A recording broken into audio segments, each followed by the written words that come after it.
What's up, world? Welcome to another edition of the Life Malcolm Show. As usual, I'm so happy to have you tune in with us today. You tell me it's a very special day in colonizer land. Uh, your boy Derek Chauvinist just got convicted of all three charges, they tell me. And so I'm happy about it because I know it makes people I know happy about it. But we're going to talk about it a little bit. Actually, we're going to talk about it a lot. But just to be clear that, let's start off like we like to start off by first of all thanking the In Touch News family, especially DJ CEO and Mrs. DJ CEO Tampa Bay Tammy, for putting together this platform and allowing the Life Malcolm Show to be a part of the In Touch News family. I'm also always greatly appreciative of having my super producer DJ ANA in the building, making it do what it do. I used to know a cat named DJ Make It Do What It Do, and but you make it do what it do. So, yeah. We got a show lined up for you. As you may know, we got some guests coming in, and so I don't want to bite off too much of that sandwich everybody waiting to snack on called the verdict. We're gonna feast on that. But I do want to, before we jump into that, say a few things about the recent occurrences of the week. For example, the fact that your boy Black Rob dead at 51. 51 years old, kidney failure, and other ailments, they say. Man, what the hell? I mean, first DMX, and don't get me wrong now, Black Rob, he was dope, but he wasn't no DMX. But still, he was African of some prominence at one point in time. Who I don't care. 51 years old. Because I'm gonna say it. That's what I mean. I don't care. I'm gonna say it. If you 51 years old with kidney failure and 4 or 5 strokes or something like that, they said in the past 6 years, I'm going to go out on a limb and say, you ain't taking care of yourself. And now, I remember, I'll never forget it. And, I ain't going to say no names because DJ King, I don't want nobody to be mad. But I remember when a brother named Leroy Selman died. I think Mr. Selman was in his 50s. I'm sure of it. Young. I don't even know if he was as old as his football number on his jersey when he died. And my first response was, we need to say something about it as a community. And I mean, like when I say first response, I'm talking about as soon as I heard it, I think it was MySpace back then. I still don't remember it being Facebook. But I jumped right on that and said, yo, we gotta say something about it, do something about it. And these Africans, or at least one African, criticized me and said it was too soon to talk about that. And you might have heard me say it before. How soon is too soon when such a clear message, like a super hero type like icon, such as Leroy Selman? I mean, this guy was, a hero to a lot of people. And for what he did on the football field, I mean, when you thought of when you saw Leroy Selman or thought of Leroy Selman, you saw and thought of man. I remember them pictures of him on the sidelines with that afro and that look, like here, tear you apart on the football field. And I mean, after that, he became such a household name in Tampa because of business ventures and what have you. And then, boom, dead. James Evans. But I say this though, after that criticism, after I came under heavy criticism, because after that one African said, everybody else started chiming in, yeah, why you saying that? Nah. And after that, at that time I wasn't as politically mature and personally developed enough to have the damn conversation anyway. I cared a little bit too much about what Africans who didn't have nearly as much social awareness or understanding as I, social consciousness as I, to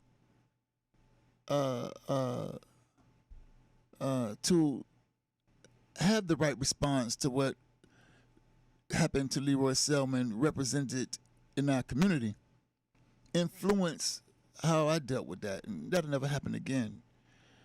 Because I believe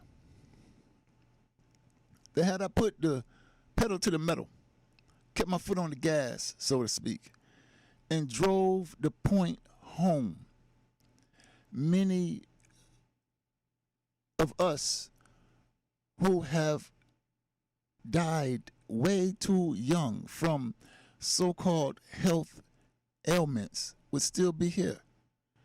Or at least have had a better shot at it. And I'm not saying I could have saved any damn body. I'm just saying that I know what political education can do. I know what organization can do. I've seen the results for myself. I promise you right now that I see dozens, if not hundreds, of sisters walking around with naturals now. But I've been on that for almost 20 years, and people thought I was crazy. Oh, why you got to always talk about our hair? I am not my hair. And I'm not doing it to look like white people want me to look, or to look like white people are. I'm doing it for my own personal this, and it's my own personal all this malarkey. But I kept pushing. I kept seeing little sisters with the natural and saying, "Sister, I love your hair. Sister, I love your hair." When it was short, now it's long, thick, some of them locks. Sister, I love your hair. And sometimes I used to have the opportunity to see a sister with natural hair, rocking her own hair, standing next to somebody with all that other stuff in their head. And look, man, my daughters wear that stuff in their head. And I tell them like I'm telling, I think that's silly, but hey. But I had the privilege to sometimes find a group of women where one of them had the natural and several others had that unnatural in their hair. And I say, "Hey, sister," to the sister rocking the natural, I'm like, "Sister, I love your hair."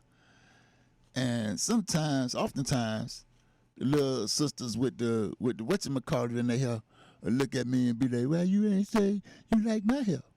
And I'd be like, "'Cause I don't like your hair."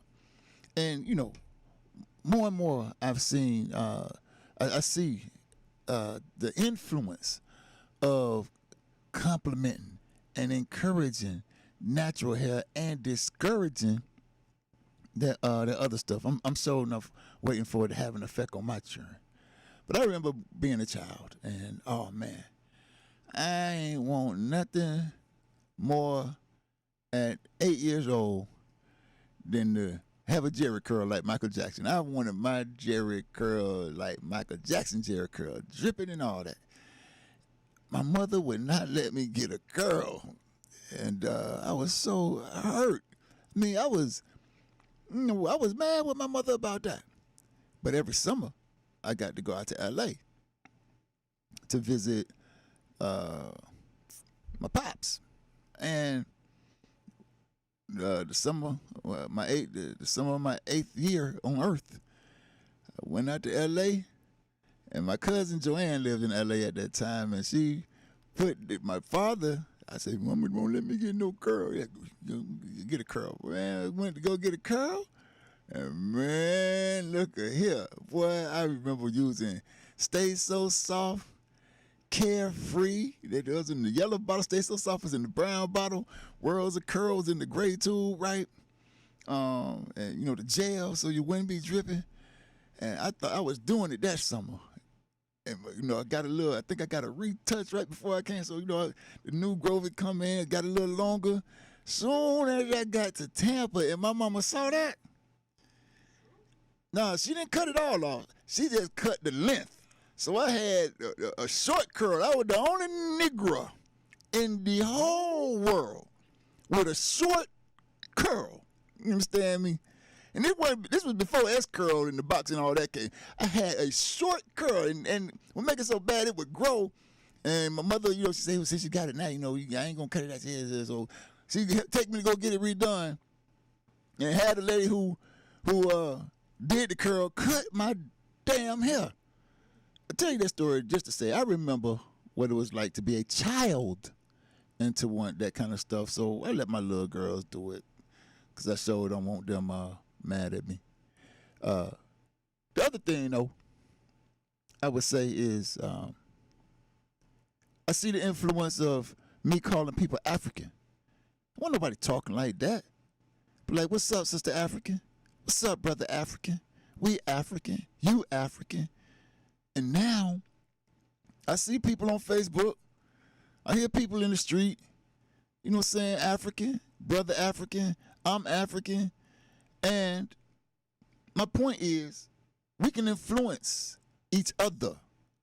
And when you know you're right, damn it, just stay right, no matter who say you're wrong, if you know you're right. And so, to that point, people like Black Rob, DMX, Leroy Selman, James Evans, and so many others should have taken care of themselves, and they would still be here. And we got to take better care of each other. And so I'm so glad that we have a brother on the program who knows a little bit about that. The brother went from being from, it's funny, he went from loving food and being fat to loving food so much he's slim now. He's got a different kind of love for food. But we're going to talk about that when we get back. And also, we're going to bring my man Delvin White on the show. Stay tuned right here, In Touch News. And you can call in at 813-444-9588. Do that. We're going to be talking about Derek Chauvin and a whole lot of other stuff right on the other side of this break.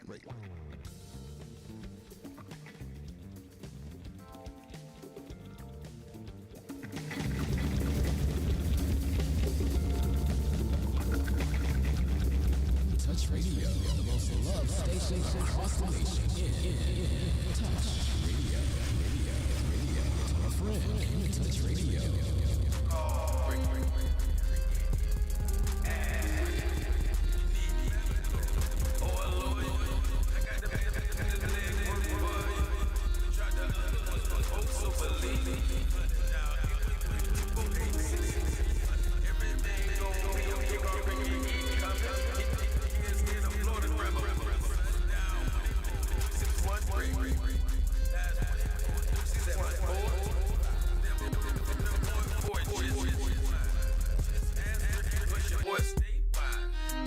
You missed it, I'ma tell you one more time. 1-800-361-RICK.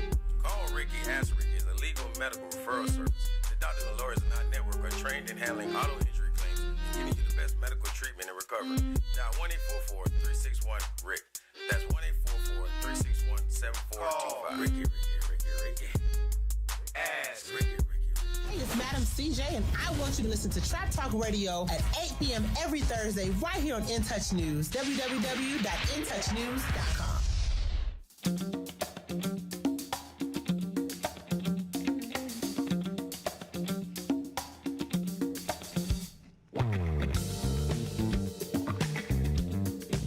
All right. Yo, so happy to have in the building with me right now his brother. I just met him, but you don't have to know somebody for a long time to know when you're talking to a kindred spirit, to know when you talking to somebody who knows what they talking about, who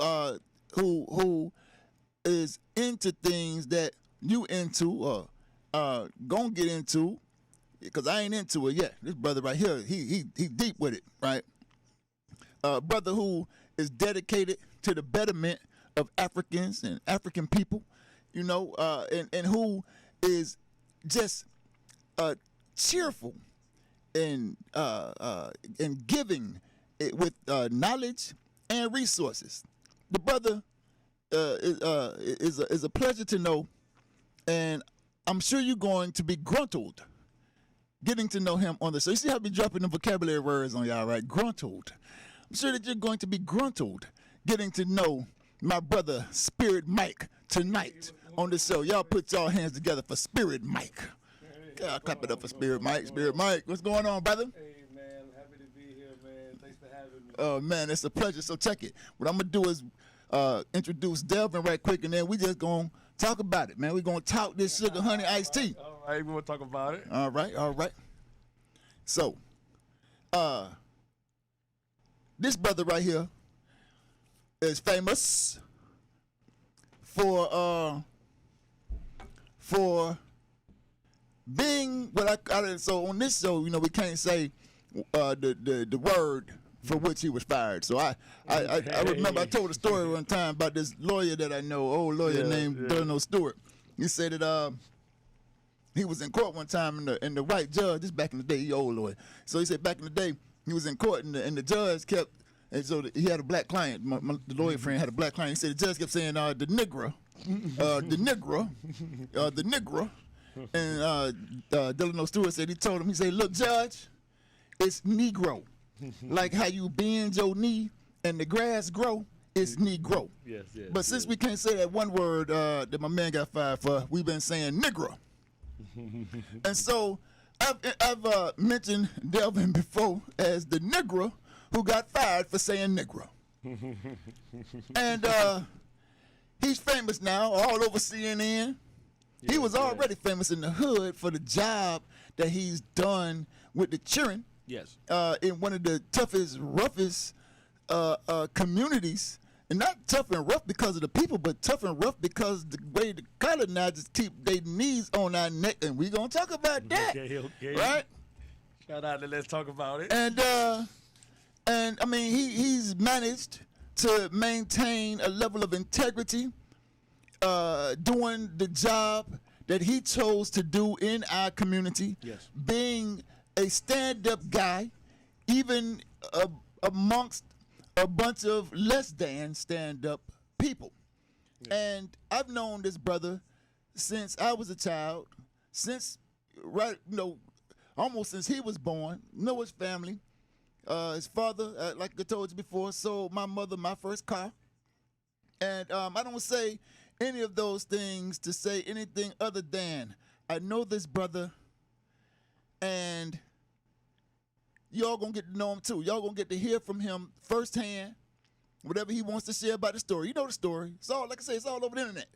And we really happy to have him right here on the Life Malcolm Show. Y'all put your hands together for the famous but fired Tampa cop, Delvin White. Y'all put your hands together for him. Hey. Delvin, can you come in? I appreciate it, man. I appreciate that was such a welcome introduction, my brother. I appreciate that, man. I did my best, Gotta. Nobody wants to be famous for being fired, but here we are, and we're going to make it do what it do. That's what's up. So, listen, man, I talk on this show every week, but y'all here as guests, and we got something to talk about. Right? Yes. Y'all called me right after the verdict. Yep. And said, "Hey, you know what the next big conversation?" Absolutely. All right. So, who want the first bite at this sandwich? Okay. Let me get the first little chomp. Okay. What I want to know, this is a question, and this is a real question. What is the sentiment of the people? What is the sentiment of the people? Are the people, elated that the guy was convicted? Yeah. I want to, before I get a little bit, down and dirty into what I, want to say, I want to know, what do we know of the sentiment of the people? Well, right quick before you do that, let me say this. People can call in and let us know at 813-444-9588. Holler at my man, Spirit Mike. Holler at my man, Delvin White. Call in, 813-444-9588. And, there's a question on the table. How you feel about the Derek Chauvin verdict? Yeah. But hell, let me ask you, how you feel, Mike? Because, hey, okay. Check this out. I'm going to make sure I'm trying to go live on here. And I'm having All right, I know how it is. So, now, automatically, black people are going to say, see, yeah, we got justice for, it's like for the first time, Yeah. But we don't sit back and analyze the situation. Analyze it. So they tried to push the fireman to say that the guy he could have been revived, right? So the fireman, you think about firemen, I don't know any fireman that has been immersed in scandal or anything. So they tried to get them to and they didn't bend, right? Right. So we won. But the system is still corrupt.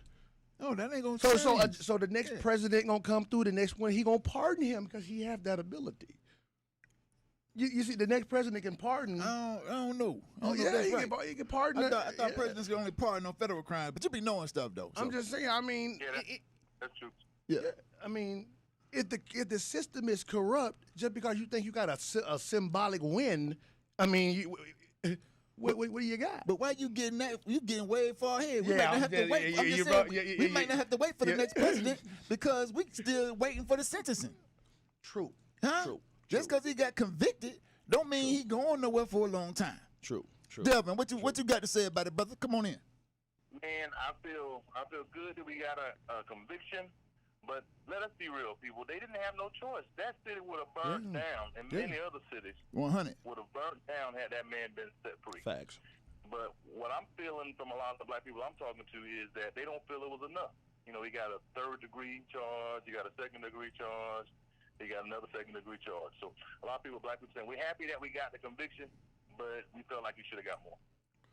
Yeah, look, I'm going to tell you, that's a good point that you brought up about the jury not having a choice. Because, listen, the jury, although it would be hard-pressed to say that somebody got to all 12 jurors and bribed them or persuaded them some kind of way to come to this conclusion. What you can believe for sure is that the jurors have their own personal selfish interests at heart. Mm-hmm. They don't want their stores burned down. They don't want their job messed up. They don't want their city shut down. You understand me? So they had a personal stake and making sure that they rendered a verdict that did not rouse the colonized in the colony. They had a personal selfish interest in coming back with a verdict that kept the colony safe.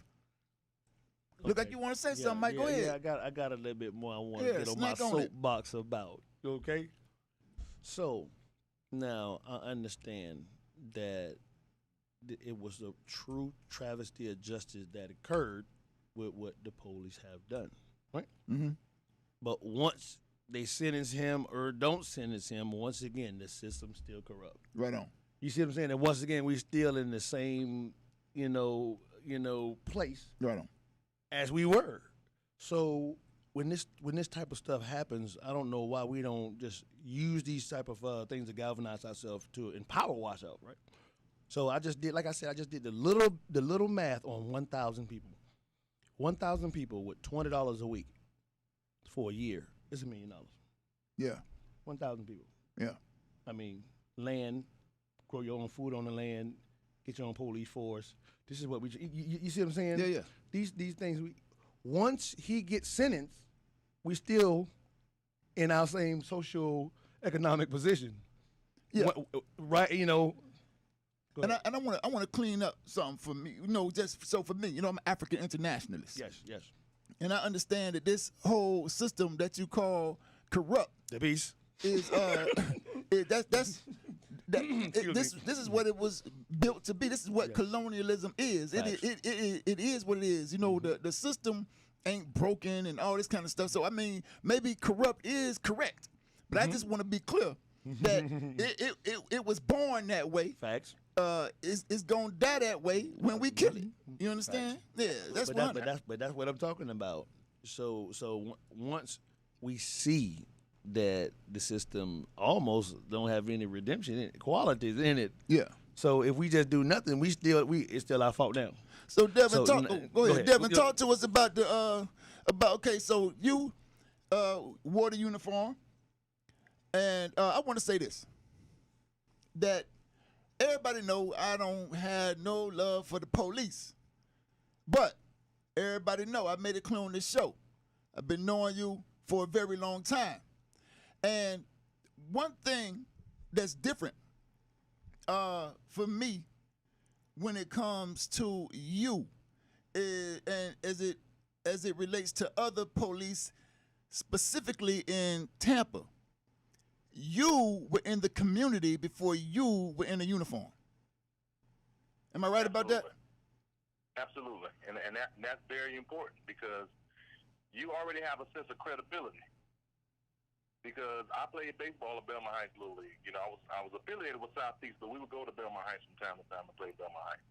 But going to New Mount Zion Church, you know, going to get a haircut at Cole's Barbershop. Yeah. So all these are things I grew up doing. So it wasn't nothing, you know, foreign to me to patrol those same areas. And when you went into those areas, how did the people treat you? Well, it was a difference because it was like I wasn't afraid of them. I didn't treat them as criminals or thugs. They were just people I knew. People I knew, people that knew my dad, people that knew my mom, some of them my cousins. So, you know, I just want to say this, Malcolm, while I'm on here, I never took pleasure in arresting a black kid or a black person. You know what I mean? That I can kind of see them as my brother. You know what I mean? As my cousin. You know, you still got a job to do, but it's different when you don't take pleasure in it. When it's just like, listen, brother, you know, I'm doing this because it's my job, but when you get out, man, trying to make some better choices. So I would always try to give them some advice, try to help them out. I'm glad you said that because we're going to come back and talk about a job to do. But right now we're going to take this break right here. We got my man Delvin White. We're going to hear from him when we come back. My man Spirit Mike. And, of course, I'm Life Malcolm. It's the Life Malcolm Show on In Touch News where everybody is a star and the biggest star is you. Hit us up, y'all. 813-444-9588. Be right back.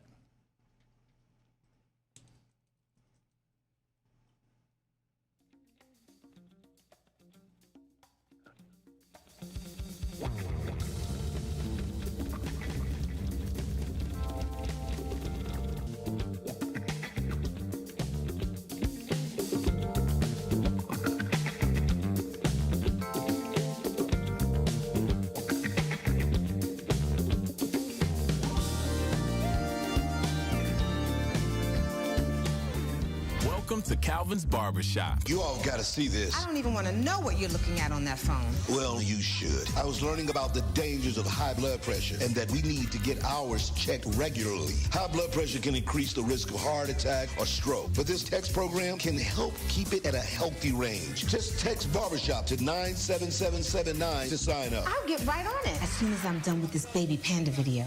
Text barbershop to 97779. A message from the American Heart Association and the Ad Council. It's important to plan ahead for emergencies, like the storm. When it kicked in, we had a plan. Separated. We were able to get in touch with each other and had no idea how to find each other. The whole experience was the most frightening 10 hours of my life. If there's one piece of advice I'd offer other moms out there, it's to stay calm don't and ignore keep to the this plan. message. Some parents plan ahead, some don't. Make sure you know where to find your family in an emergency. Start your plan at ready.gov. Brought to you by FEMA and the Ad Council.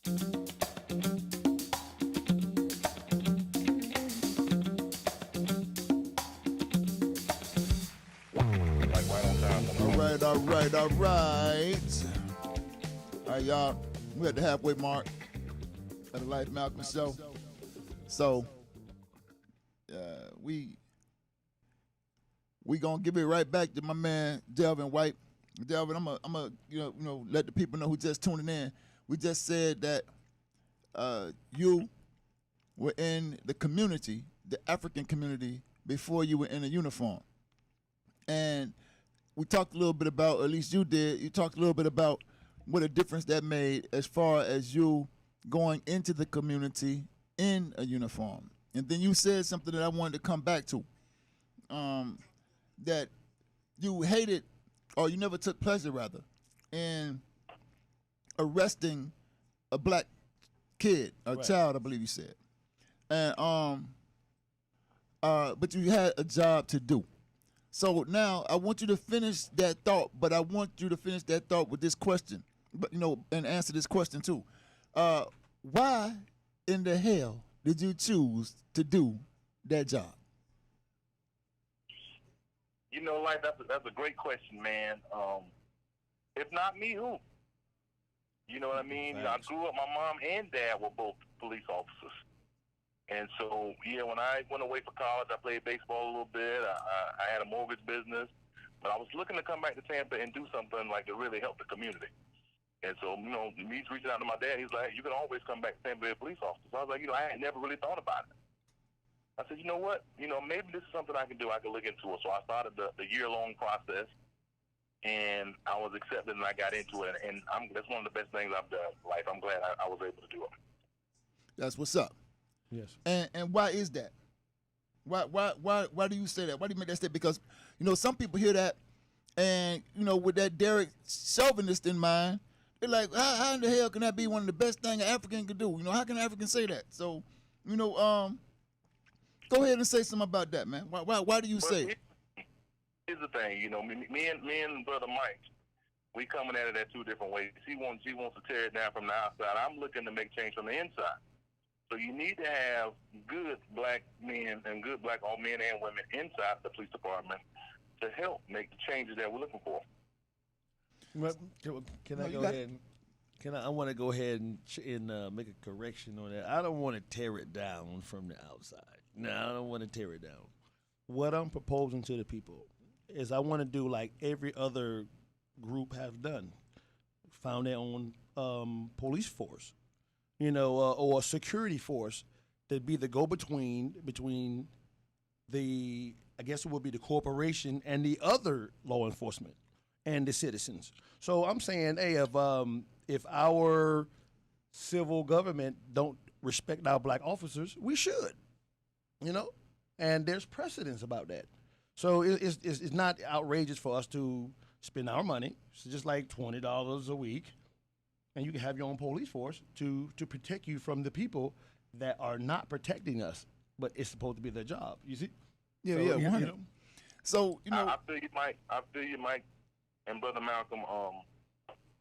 Being a black police officer is probably one of the toughest things because you're getting it on all sides. People in the hood like, man, you with them, man, you ain't with us no more. And they don't really want you there. Yeah. So you have a feeling of like you don't really belong in any place. You know what I mean? So yeah. a lot of black officers catching hell from the department. And so it's tough, man. It's tough. And the ones that make it 20 plus years, like my dad and his friends and Al and all that stuff, man, it's truly a blessing, a testament to them and to their fortitude to do that. But again, you need black officers out there to help in our community. And I would say this: we need them to help in the community, but like you said, we need them to do work on the inside too. And I don't know if we have the same. You and I, Delvin, have the same kind of idea about the work that must be done on the inside if you choose to wear that uniform. But one thing we do agree on is that if you're gonna put that uniform on and be on the inside, you got to work.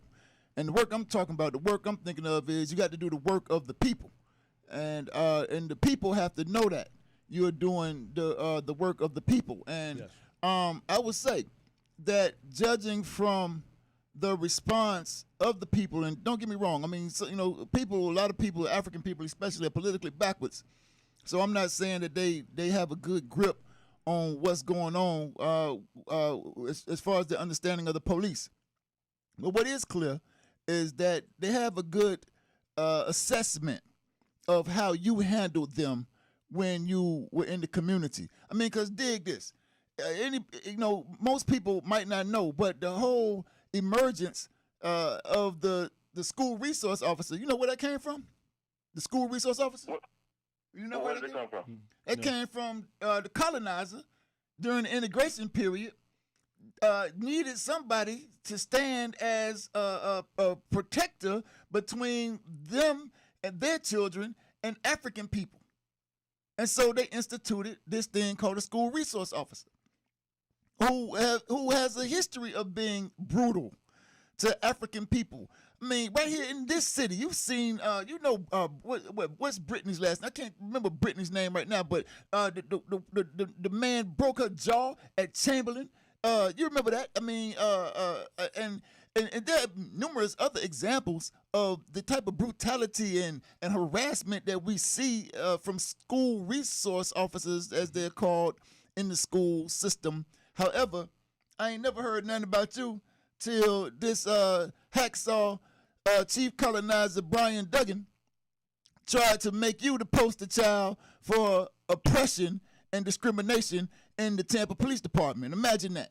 Out of all the sidewinding, colonizing, nasty so-and-sos and such-and-suches in the Tampa Police Department, this guy gonna try to make you the poster child for discrimination and oppression in the Tampa Police Department. But your street record, I ain't never heard nothing about you hurting some child, brutalizing some child, terrorizing children, etc. And so that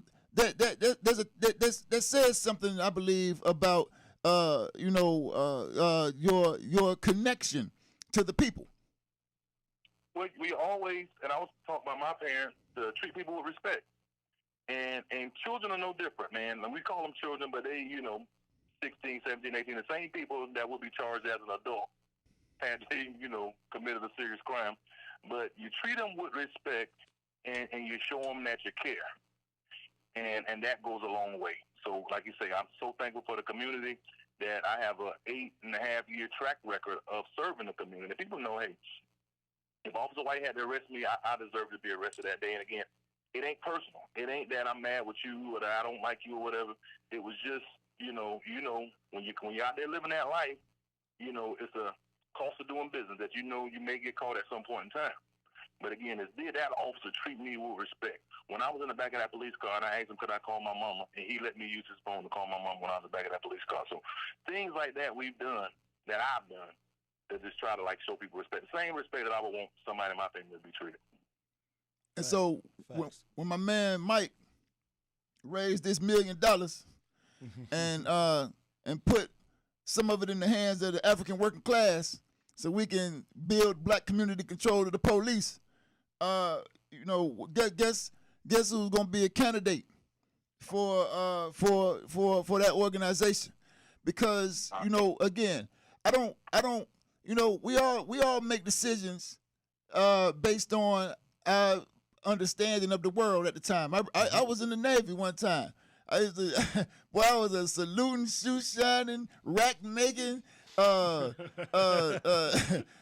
facing. Yeah, boy, I was a better white person than the white people were. Hey, and but fortunately, Malcolm X rescued my brain from the grave. You understand? And I've been doing the work of the people as is clear.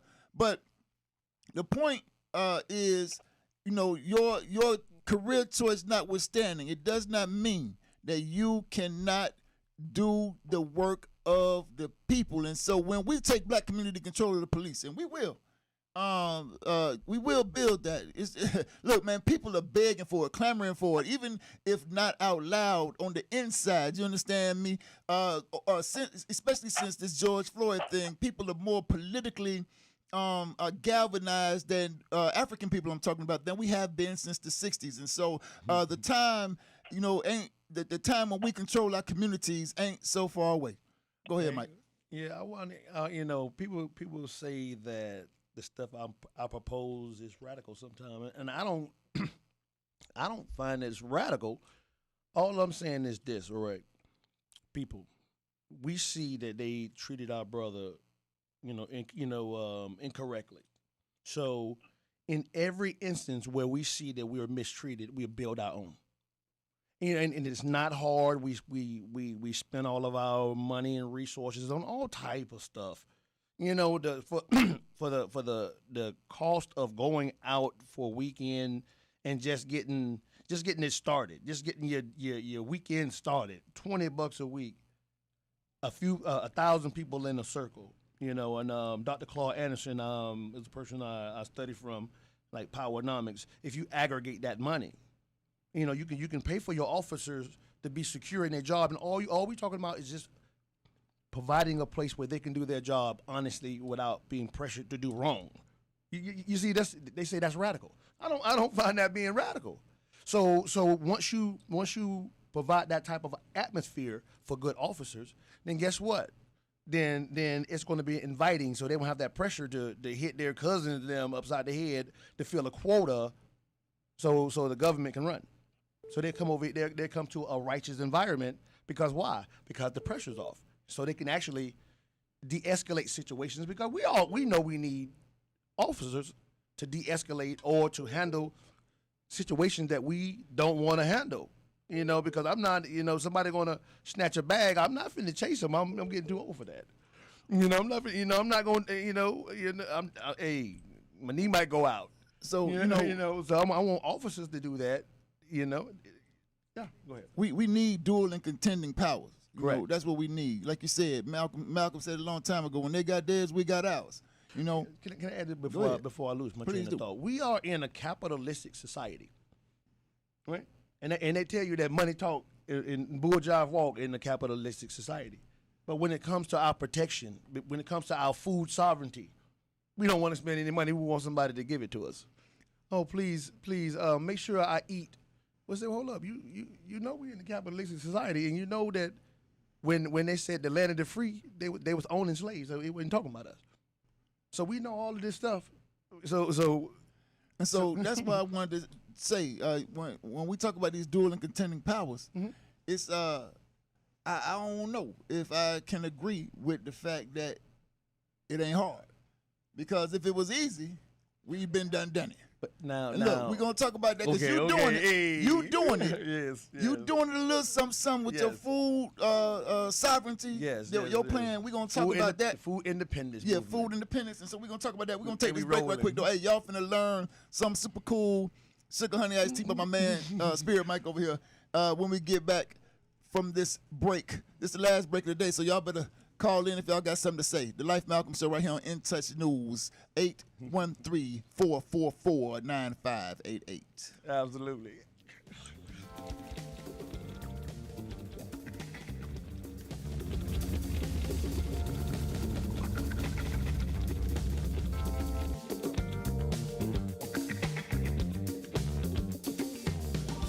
Who doesn't love being number one? When your team's dominating the standings, or your favorite band rocks the charts at number one, it feels good, right? Kind of like how it feels when you have auto insurance with State Farm. Because making you feel like number one is an honor your local State Farm agent takes seriously. Through the good times and not so good, your State Farm agent's proud to be here to help life go right. Call Herman White at 961-6661. That's 961-6661. Call in and tell a friend to listen in. Listen up! It's In Touch Radio, reality radio. Hello, Kubo. What have you got planned for today? Come on, this way. Adventure can be found anywhere, but the best place to start is in the forest. It's the most powerful magic there is. Head outside to discover incredible animals. Wow. And beautiful plants that come together to create an unforgettable adventure. So grab your loved ones and explore a world of possibilities. Visit discovertheforest.org to find the closest forest or park to you. Brought to you by the Ad Council and the U.S. Forest Service.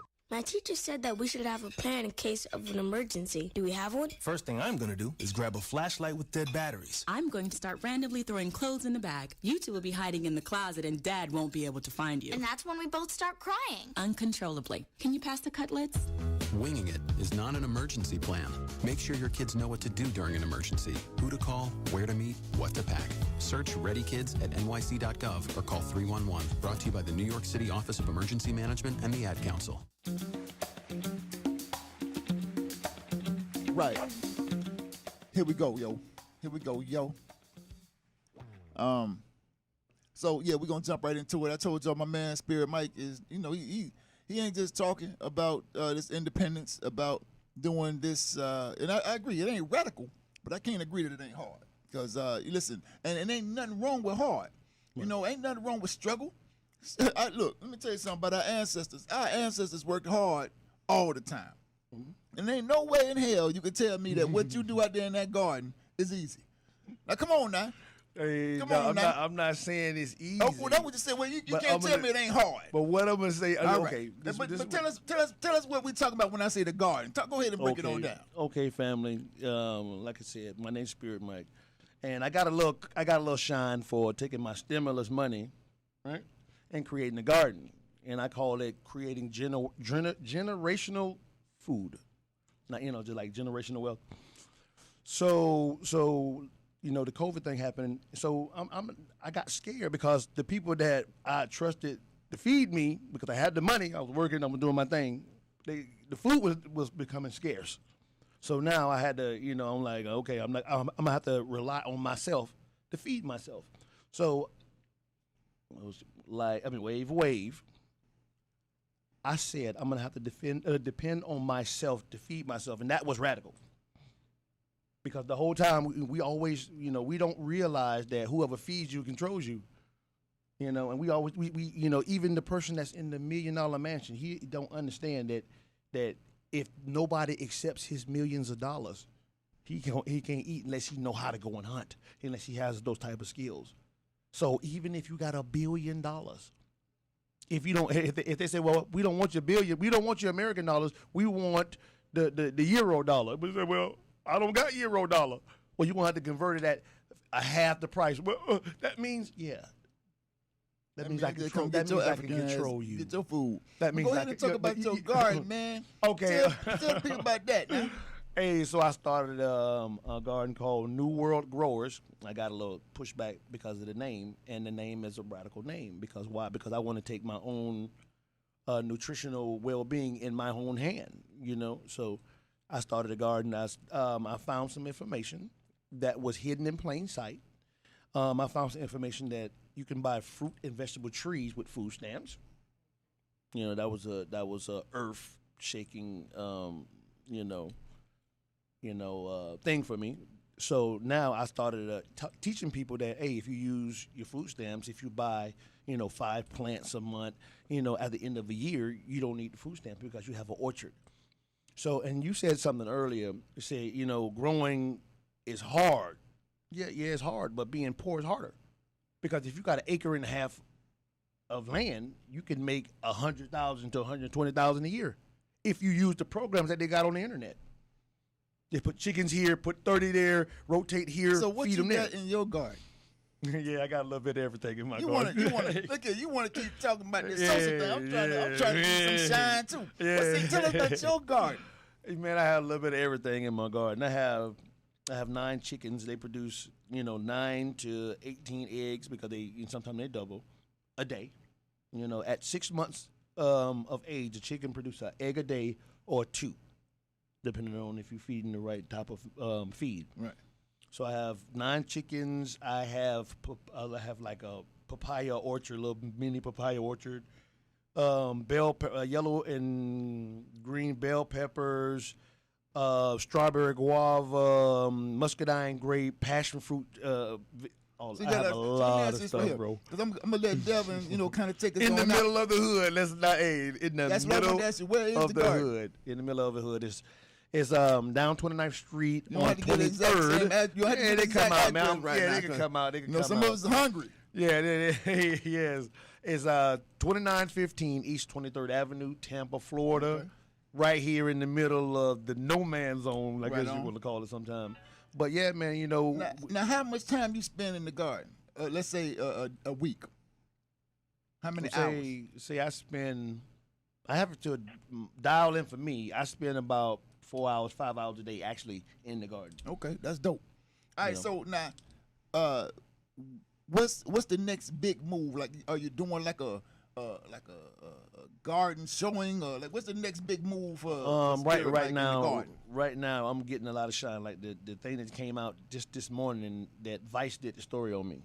So now that their platform, you know, they like their smallest platform like 1.7 million, and the other one like 5-something million subscribers. So I'm running on that right now. So I want to see what that does, because I've never been, you know, I did the Bay News 9 story, but I don't know. So the next thing for me for that company is I want to get some land in the outskirts of town, right? And I want to, so instead of using other people's property to sell the goods that I'm going to grow, I'm going to use the house I stay in now, and I'm going to use shelving. So I want to empower us. It's why go and rent somebody else's stall to sell your goods when you can use yours? All right, back. You know, So, Delvin, we got 5 minutes. You got most of them. I'm gonna just close out like the last 60 seconds. So go ahead and run what you want us to Never know enough time. about you. If you got some closing, not closing, but parting thoughts about the Chauvin case, the verdict. You know, if you can. If you don't mind telling us if y'all taught to do that knee to the neck to a nigger kind of thing, I mean, whatever, you know, whatever you want to share with us, man, it's all you. All right. First of all, I want to thank everybody for their support. DelvinWhite.com. You can learn how you can help. You can send an email to the chief or to the mayor. You can donate to my GoFundMe page. Cash App is $DEW44. We just out here working, man. Like I say, I got 5% of the N-word to another African, and there was no complaints, and there was no issues except the powers that be. They said that they didn't feel it was okay. And again, Tampa Police does not have a policy that says you can't say the N-word. The policy simply says you can't say a racial slur, and you can't get a complaint of a racial slur. And my content is I never said a racial slur, and I didn't get any complaints from saying a racial slur. Now, we need a lot more time than 3 minutes to talk about the police tactics, the kneeling in the back, and all that stuff. So I'll say that for next time, brother. But again, thank you for having me on. And as a people, man, we just got to stay vigilant, man. I guarantee if them hundreds and thousands of people weren't outside that courtroom, we might have got a different verdict. So as long as we out there, we stay vigilant, we got to hold them accountable to us, and then something happens. That's all you like. Bet. And I want to appreciate that, man. I really want to appreciate you coming on. I know it's a lot going on in your world right now. You're dealing with a lot. And I really want to appreciate you coming on, Spirit no Mike. problem, You know, no problem. You know, sharing a little bit of inspiration for the food generation. You understand? I want to say this, people. Make no mistake about it. It wasn't just 100,000 people or so outside the courtroom. It was the rebellions that happened every damn day after this chauvinist put his knee in the neck of our brother and killed him in front of everybody. It was the rebellions of African people rising up to say that we ain't organized enough yet to take over, but damn it, we tired of what y'all doing, and we finna figure it out soon. And so they had to sacrifice this man. Just like they had to give up $27 million. And I said it before, $27 million wasn't what what the state thought George Floyd's life was worth. $27 million was what they thought saving the colony was worth. They didn't think George Floyd's life was worth a counterfeit $20 bill. The state didn't think that. And so right now they're faced with a serious the colonizer is faced with a serious question. We have to stay vigilant. We have to hold them accountable. But it's no longer just the ballot or the bullet. I just came out of a powerful electoral school campaign where the Black is Back Coalition for Social Justice, Peace, and Reparations are educating the African working class masses to run for office and take advantage of the political campaign, the electoral process, if you will. And we recognize, just like the colonizer does, that it's no longer ballot or the bullet or just the ballot. It's the ballot and the bullet. You're going to get them both. And if you don't act right, the people have said it's going to be a little bit of burning too.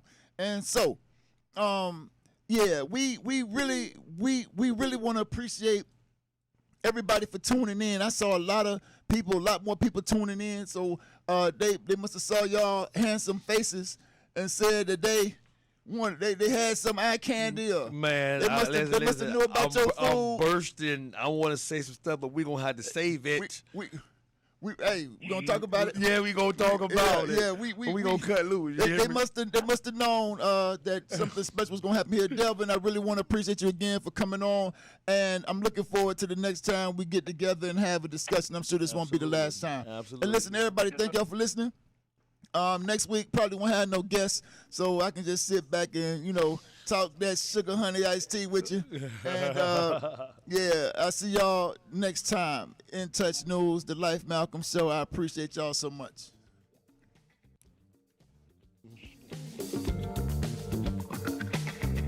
Candy, you funny. School research officer.